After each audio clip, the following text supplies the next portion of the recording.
Begitu juga hal-hal yang lain.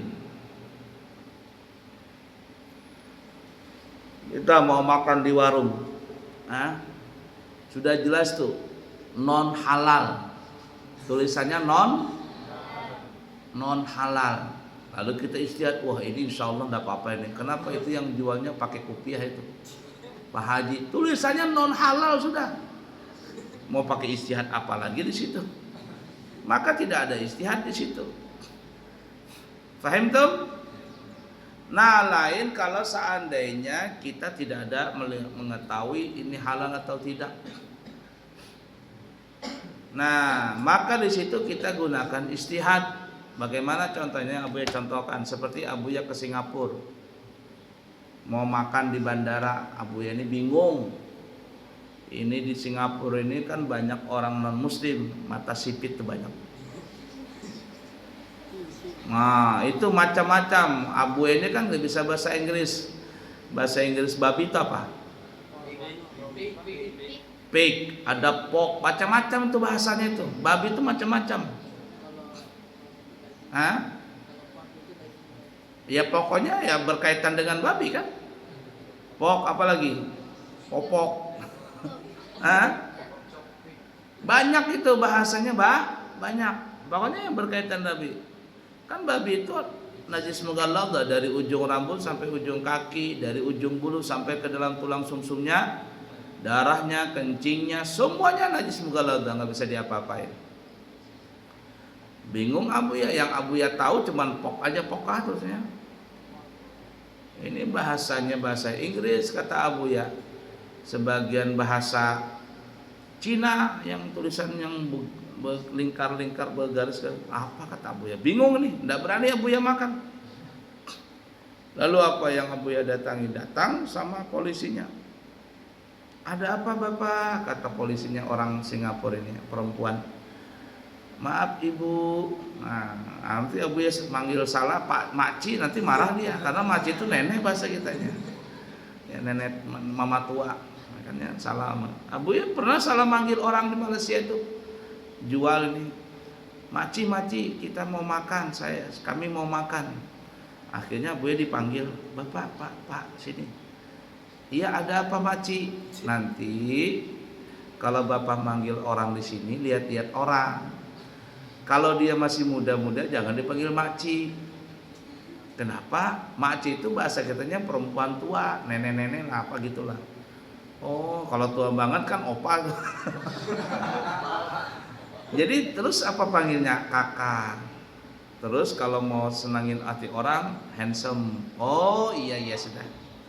Akhir dari situ Abuya panggil kakak. Ternyata bukan hanya di Indonesia yang manggil kakak, di Malaysia juga manggil kakak. Kakak, kami perlu ini. Senang dia. Kakaknya handsome. Oh langsung dia tersipu-sipu. Paham tuh? Nah ke Singapura itu Abuya tanya, Ibu, saya ini bingung mau makan di restoran di bandara ini.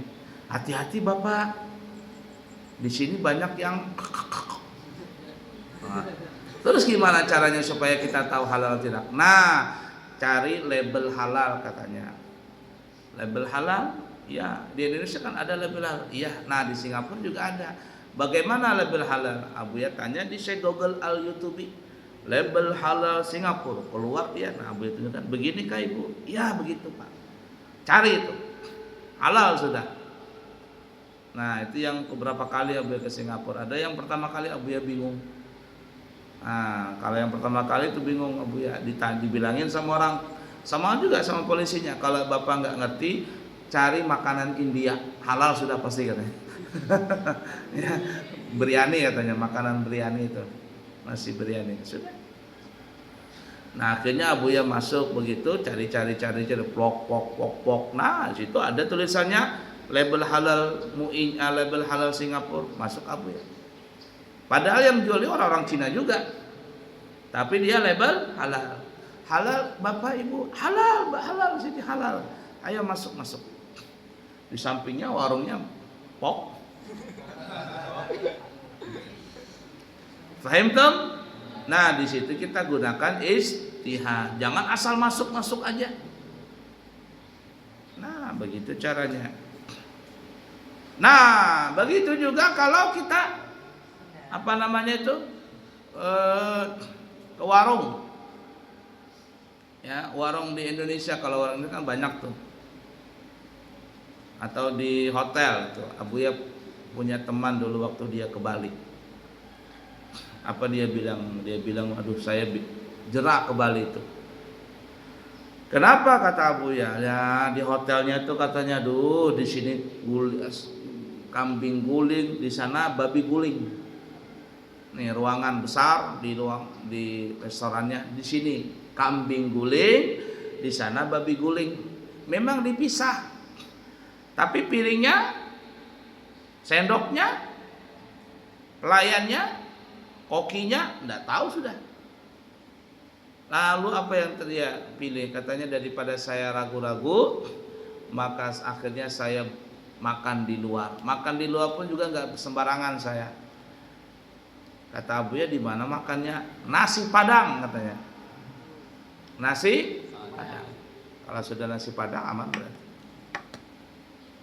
Paham tuh? Nah, itu jangan sembarangan tuh. Waktu Abuya ke India tuh, bingung Abuya mau makan ini, bandaranya India itu aja bernyamuk. Perindapan ini. Bingung Abuya mau makan apa ini, serba salah, makan ini, makan itu, tuh kata Abuya. Akhirnya ada pizza, makan pizza. Nah, ditanya lagi, ada juga hamburger King apa tuh, King Cobra apa namanya? Burger King.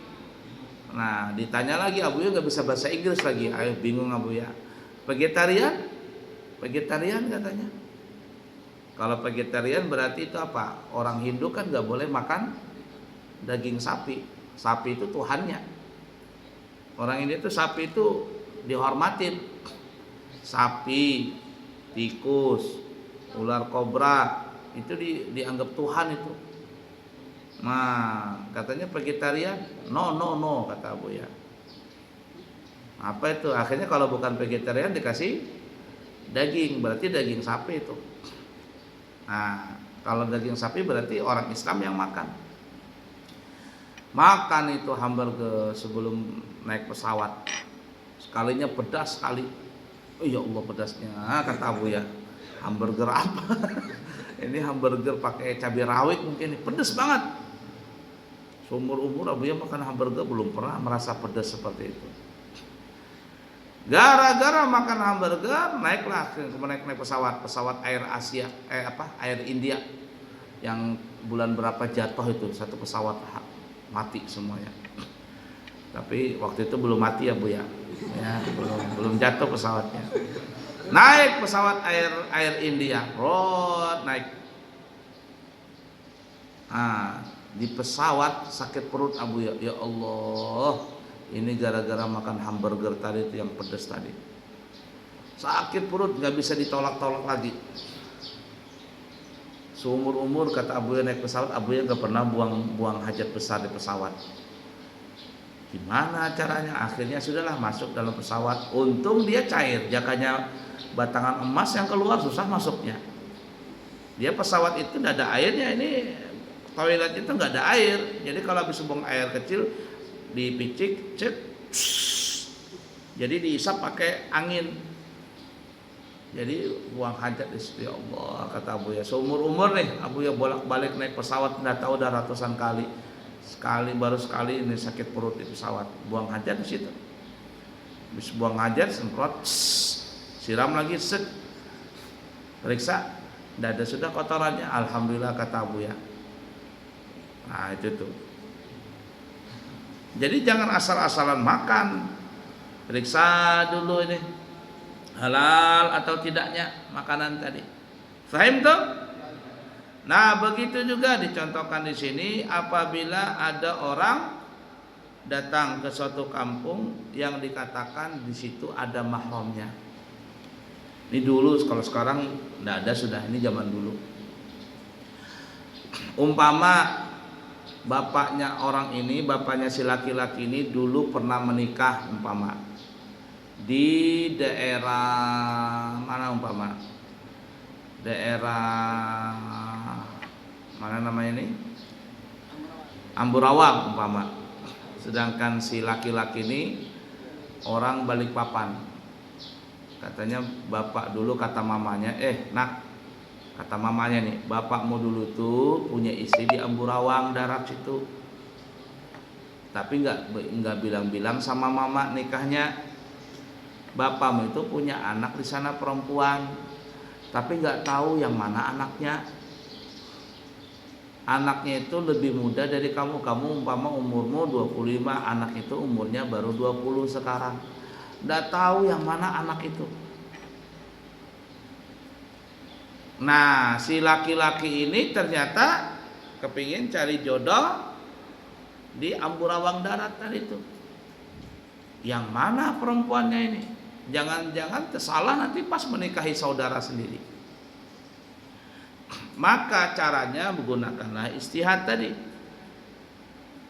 Cari dulu semaksimal mungkin, tanya bapaknya siapa sekampungan. Jadi kalau dia kenal dengan perempuan, tanya dulu, ini kamu, bapakmu siapa dulu? Tanya dulu, jangan asal-asal menikah. Sekalinya pas menikah habis tersalah. Istihad dulu. Paham tuh? Supaya jangan menikah dengan mahramnya dia, dengan saudara sebapaknya dia. Nah, oleh karenanya seperti seorang wanita mahramnya laki-laki yang serupa dengan beberapa wanita bukan mahramnya yang bisa terhitung jumlahnya. Jadi kalau cuma jumlahnya sedikit, cuma di situ di Amburawang itu perempuannya ada 10 orang, dan boleh menikah di situ dia. Tapi kalau seandainya banyak ya, maka baginya tidak boleh menikah dengan perempuan salah satu di situ. Tapi kalau perempuannya banyak sampai ratusan orang, nah ini bisa jadi yang dia menikah itu bukan mahramnya dia. Tapi dia tanya-tanya dulu.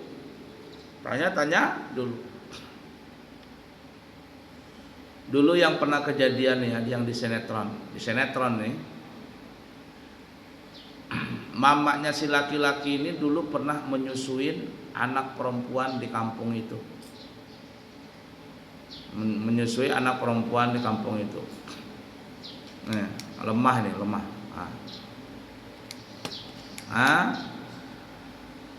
Kalau disusui anak yang kecil itu jadi apa namanya? Saudara sesusuan. Boleh gak menikah? Mamanya Ikram nih, umpama mamanya Ikram punya air susunya banyak, habis melahirkan Ikram, Ikram nyusunya banyak, lalu kebanyakan air susu asinya mamanya Ikram. Mamanya Ikram ini nyusuin. Kamu di mana dulu Ikram, di kilo berapa? 50. Anggaplah di kilo 50. Tetangganya mamanya Ikram ini punya anak bayi, tapi mamanya nggak punya air susu. Kata mamanya Ikram, sini anakmu sini. Aku kelebihan air susu nih. Ikram nih gancang juga air susunya. Jadi mamanya Ikram nyusuin nih anak perempuan nih, bayi. Disusuin begitu. Maka Ikram dengan anak yang disusui sama mamanya Ikram ini yang masih bayi nih, ini kalau besar nggak boleh menikah. Kenapa? Saudara susuan, nggak boleh. Apalagi kalau bersentuhan tidak batal. Faham tuh? Nah, jadi umpama ini dalam sinetron itu dulu ada sinetron.